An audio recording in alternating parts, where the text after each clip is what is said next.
Aujourd'hui, nous recevons Thierry Leduc. Thierry Leduc, bonjour. Bonjour.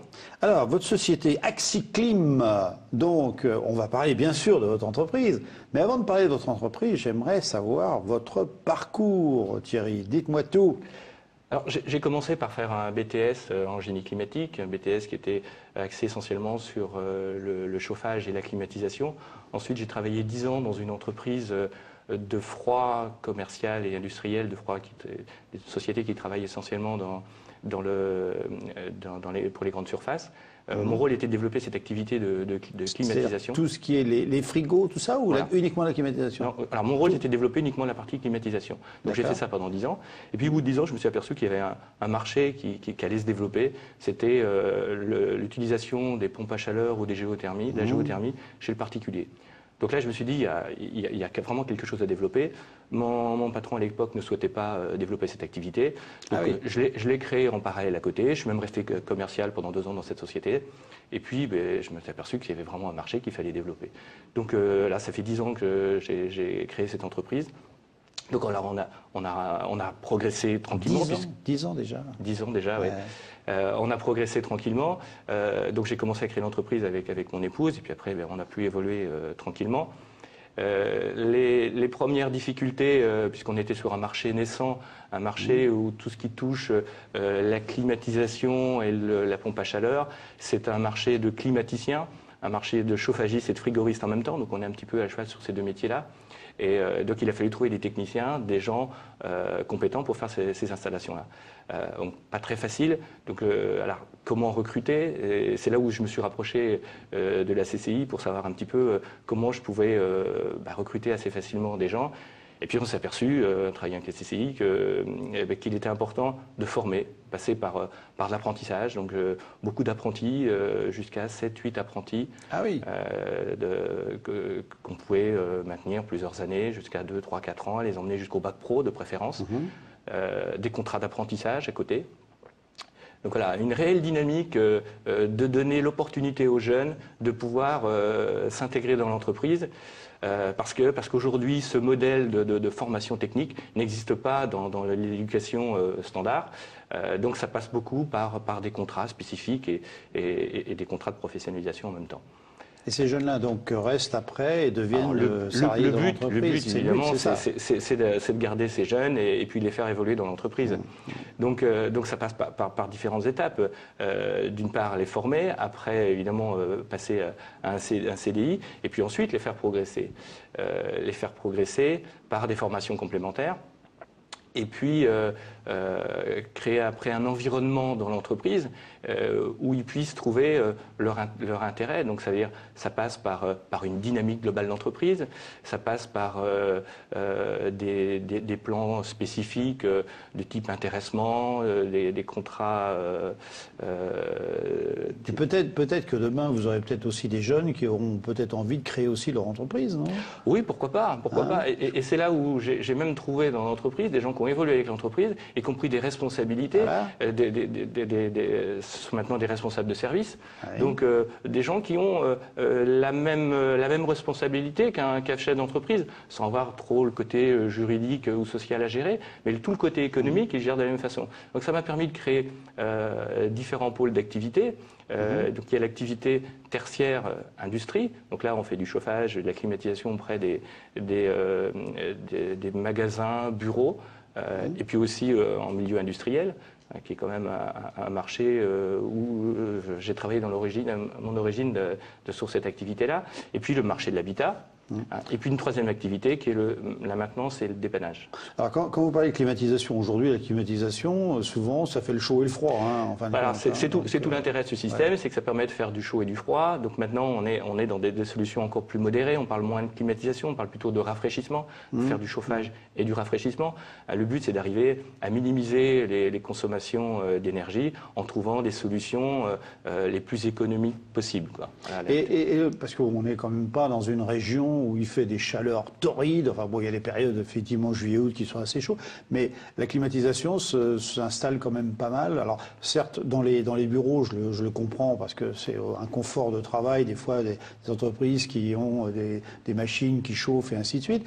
Mais est-ce que le particulier fait de la climatisation quand même? Alors, le particulier utilise très peu la climatisation. Le gros avantage de ce système, c'est qu'avec une machine thermodynamique, avec un compresseur, le but est de pouvoir chauffer tout l'hiver avec un coût de consommation hyper attractif. Pour une maison de 100 mètres carrés, on chauffe une maison pour un an, ça coûte environ 250 € hein, pour un chauffage, 250 à 300 €. Donc voilà, ça ce sont des solutions aujourd'hui qui correspondent tout à fait aux nouvelles réglementations et à l'avenir de l'habitat, puisque le but c'est quand même de minimiser les consommations d'énergie et en même temps d'avoir des solutions vertes, c'est-à-dire des solutions qui n'utilisent pas de produits pétroliers. Alors ce qui facilite aussi, je pense que c'est qu'il y a le gouvernement à l'heure actuelle, si vous voulez, il y a des primes ou je sais pas, des réductions d'impôts sur tout ça. Oui, alors effectivement, ça doit faciliter quand même au niveau des pompes à chaleur, tout ça. Oui, effectivement, ça dopait un petit peu le marché, mais il faut pouvoir anticiper l'avenir et je pense que dans tous les cas, c'est ce qu'on constate aujourd'hui, ce ne sont pas des solutions qui vont être maintenues très longtemps. Donc il fallait surtout développer des compétences et une qualité de service qui nous permettent de pérenniser dans le temps. Donc les compétences, on les développe par le biais des techniciens. Donc là d'ailleurs en ce moment on est en train on fait maintenant des parcours d'intégration pour faire en sorte que les techniciens puissent progresser, évoluer dans l'entreprise. Donc on essaie on définit des objectifs de niveau de compétences. Ensuite, on leur fait passer des tests pour voir où sont réellement leurs compétences aujourd'hui. Et puis après, on leur demande jusqu'où ils veulent aller. Et donc là, on met en place toute une batterie de formations qui leur permettra d'évoluer, puisque la qualité d'une entreprise et des services passe aussi par les compétences des techniciens. Vous êtes un formateur à vous tout seul, en fin de compte, là, vous faites de la formation. Alors c'est vrai qu'on y passe beaucoup de temps à faire de la formation sur le terrain, à se rapprocher auprès de différents organismes pour trouver des relais pour mettre en place toutes ces formations. Bon, l'AFPA nous aide, mais bon, il y a plein d'organismes qui peuvent nous aider par rapport à ces formations. Et puis ce qui est important, parce que je pense que dans une entreprise, dans une PME de 36 personnes, le salarié vient aussi chercher autre chose qu'un salaire. Il vient chercher, et c'est sûr, une progression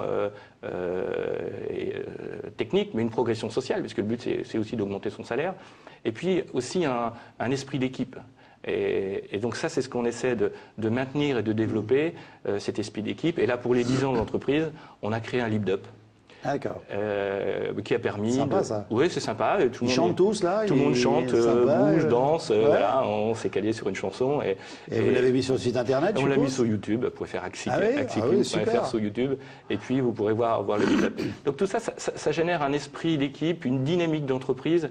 Et pour moi, c'est ça qui est important et c'est ça qui permet de développer en même temps les compétences d'une entreprise. D'accord. Vous avez parlé, alors juste un mot sur le photovoltaïque. Tout à l'heure, vous en avez parlé un petit peu. Vous avez commencé à développer un petit peu dans ce domaine-là ou pas? Oui, j'ai développé cette activité. C'est une activité non négligeable chez nous, mais bon, j'ai pas eu des progressions comme certains ont pu avoir. Parce que je savais que c'était un marché qui a démarré en flèche, mais qui est aussi retombé assez vite. Donc ça pouvait déstabiliser l'entreprise. Donc j'ai fait le choix de prendre ce pas-là, mais d'une façon modérée. Donc c'est une activité. On fait des petites, des moyennes, grandes surfaces. Mais le but, c'est que maintenant que les prix vont baisser, c'est pas de déstabiliser l'entreprise, quoi. Parce que d'un côté les prix baissent, enfin les prix vont baisser, mais d'un autre côté on nous augmente le prix de l'électricité. Donc je pense qu'à un moment, donc le marché va s'étouffer un petit peu, quoi. Automatiquement. Ok. Bien, écoutez, parlons un petit peu avenir, Thierry, parce que bon, comment vous voyez l'avenir? Apparemment pas mal, d'après ce que je comprends. Oui, enfin l'avenir, c'est une remise en cause au quotidien. L'avenir, ça passe par, je l'ai dit tout à l'heure, par des formations, par des développements de marché. Le fait d'être intégré à un groupement national qui s'appelle Climaticiens de France, où on est 30 entreprises en France à adhérer à ce groupement, ça nous permet de travailler sur des marchés nationaux, puisqu'il ne faut pas rester uniquement dans notre région pour développer l'activité. Il y a aussi des décisions qui se prennent nationalement. Eh bien, il faut aussi être sur ces marchés-là. Donc là, ça fait quelques années que j'ai intégré ce groupement-là. Ça nous a permis aussi de travailler sur les chaînes de magasins, par exemple, avec des banques, des assurances, donc sur des marchés nationaux. Donc en même temps sur du local, du tertiaire, de l'industrie, du particulier, mais aussi beaucoup de magasins par ces chaînes nationales. D'accord.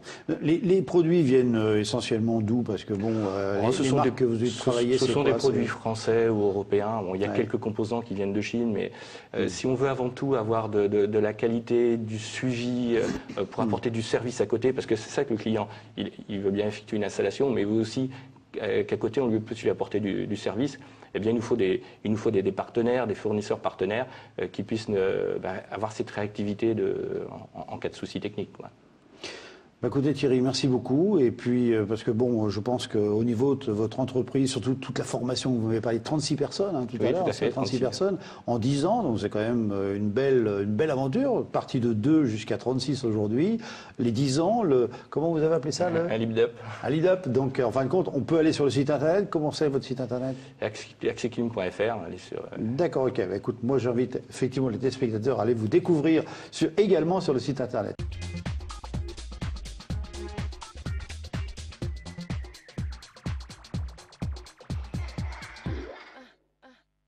Virginie Maurice, bonjour. Bonjour. Alors Virginie, bilan de compétences, IDC, tout ça pour moi c'est des mots un petit peu barbares. Expliquez-moi ce que vous faites au sein de la Chambre de commerce.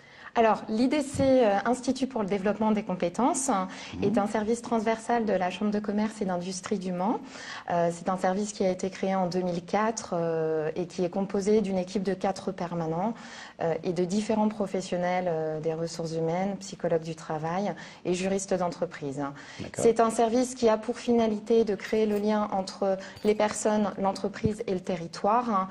Il a donc différentes missions. Une mission de sécurisation des parcours professionnels à travers un accompagnement et un coaching des salariés par la réalisation de bilans de compétences, donc qui s'adresse à tout type de public, dirigeants d'entreprise, salariés, public cadre, non cadre, mais aussi jeunes de 16 à 25 ans sur des prestations d'évaluation et d'orientation.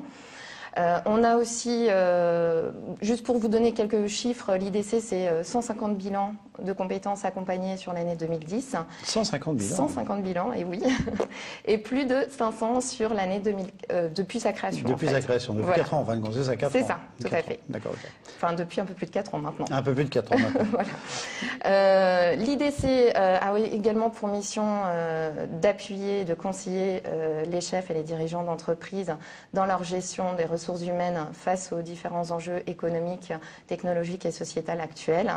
Donc on va retrouver des prestations de type diagnostic RH qui permet aux dirigeants d'avoir un regard, une analyse de ses pratiques en matière de RH en dégageant les points forts de son fonctionnement et les axes d'amélioration. Le but étant pour nous de proposer des solutions concrètes et des outils adaptés aux besoins de l'entreprise. Donc ça peut être créer une fiche poste ou créer une grille d'entretien d'évaluation annuelle, accompagner l'entreprise dans un changement de poste en interne, etc.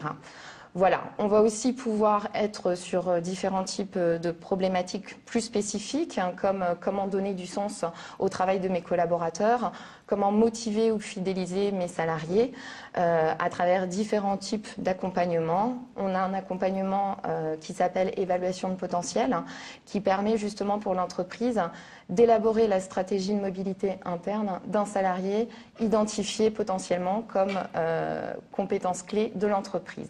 Juste une question de Virginie, quand c'est vous qui allez vers le client ou c'est le client qui, comme on a reçu M. Thierry Leduc tout à l'heure, qui vient vers vous, qui vous demande parce qu'il a envie de... Alors très rapidement parce que...